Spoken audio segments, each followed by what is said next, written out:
Thank you. Well, Kristen, hello. How are Hi. you? Welcome to Latin America through Chile. Well, at least virtually. Yes, virtual visit to Chile because I've never been to Chile, so Oh, well, it was a first time. yes.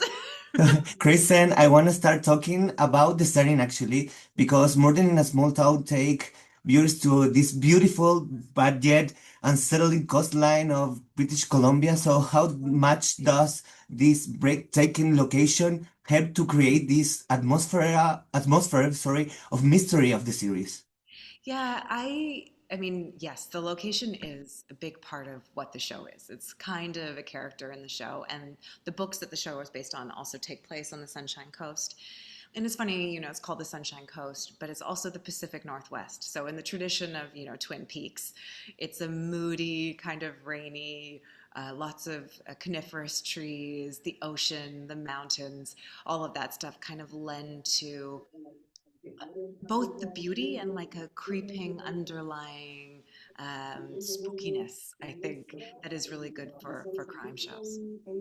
Then before we dive into the series plot, actually, I think we see actually a boom for mystery actually in TV again. What do you think is create that atmosphere around the world? Because audience around the world wanna watch shows about mystery, about I don't know thriller, something like have something I don't know anxious, make you anxious. What do you think is that? Well, it's funny because I feel like it never fully went away. I do think we've been wanting, people love a crime thriller, and those serialized murder shows have been popular for a while. But I think shows like this one, which are um, more contained. Like every episode, it's solved on the whole on our show. I think people want it because it feels satisfying. It feels comforting to know that something bad happens in the world and then that bad thing is fixed. And in the reality of our existence currently, it doesn't feel that way. It doesn't feel like things can be fixed. And so we look for these things that give us that completion and that sense of hope. And weirdly, I think a crime show like this gives you that sense of, it's like it doesn't make sense, but it makes sense. It gives you a sense of hope. Complex relationship. Aha. And Kristen, through your career, you've been portraying many emotional and complex characters, actually. But you mentioned that play Cassandra Lee felt like a reflex change. So, what is about Cassandra that made you say, I want to play this character? I had never played anyone like Cassandra. She's the lighter parts of myself. I've spent so many years, either crying or fighting or or just being really intensely contained. And Cassandra isn't contained in the same way. Her emotions flow quite freely, and she is happy most of the time. Her like base state is one of joy, and I just hadn't had an opportunity to embody those aspects of my own personality at work, and that's quite freeing. How was the process to create this character? Because at the beginning, Cassandra served both intellectually and emotional anchor to Detective Carl, but as the season progressed, danger come closer to the to her, so he has to change. So how was that process to show that in the screen actually? Well, yeah, I mean, in the beginning, Cassandra is really hesitant to be around a cop. She has hesitations around police, and there are lots of people in our societies who have those hesitations, and she takes time to like let that settle for herself. And you see her as his intellectual, at least equal, if not superior. Cassandra's quite smart. He's smart in different ways. And so later in the season, when her relationship with him causes her life to be in danger, it really makes her question if love is enough uh, to put yourself in danger, and for what. And yeah, I think that, and it also triggers some stuff from her past. But yeah, I think, does that answer your question?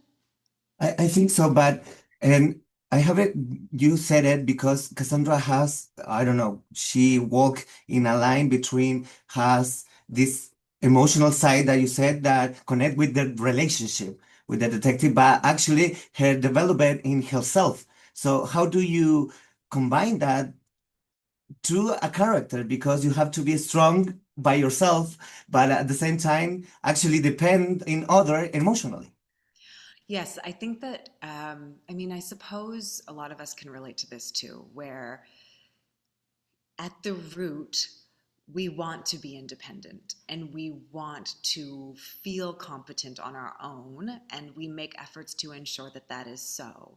And yet, there are areas, I mean, we're all dependent because of the interconnectedness of our societies, but even on a more surface level, there are areas we depend on people, whether it is there are times when you're in danger, or times where you're injured, or times when you're emotionally struggling and you need support. And for people who want to believe in their independence, I think those times are really difficult. And for Cassandra, coming to open up her heart and her life to another and then let that other be something she can lean on, I don't think is fully easy for her, although it isn't like world shattering. Oh, wait, you're muted. Sorry, No, it's okay. I didn't know that.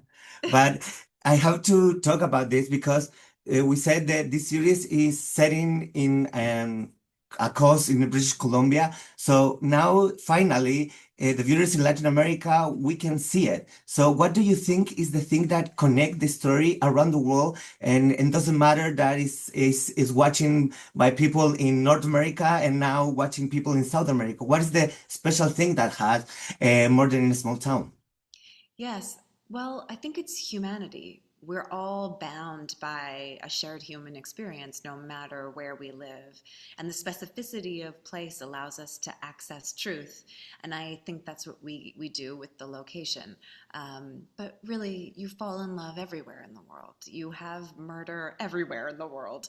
You have justice systems and conflicts within communities, and people who believe one thing and people who believe another. We're bound by more than we're separated by, and that's how we connect to shows that are global. I think there's lots of issues that have come up with the streaming system, obviously, but there's also the fact that we get to see each other's shows and we get to connect to them. And yes, there are cultural differences, but at the core, at the root, they're human stories. For you, Christina, talking about connection, what is the thing that connect with you with the story, but in the human side, not in the professional actress Ah, side? You know, Kristen, what is the thing or what is the thing that you left when you end the first season and end the second season? What the thing you say, oh, this is what I learned. interesting. Okay, I can have two answers, I guess. The first is in regard to the show itself, which is about what I love about the show is the interconnectedness between the characters and the human stories between the characters. And as a person, just being on a show, it's about that crew and that magical place, and the way that we can work together is really special. Especially season one was an incredibly special experience for many, many people. Then my time is running out, but before we end, what can you say to the people that are going to discover Murder in a Small Town? What can they expect about this series? You can expect a lot of crime, a lot of mystery, and a lot of romance. Oh my God, I love it. Yeah, a lot of anxiety because I wasn't so excited, anxious when I saw it. I don't know why, but thank you so much for your time, Kristen. Thank Thank you. you, Matt, for Chile, and I hope you can visit sometime. Yes, I will.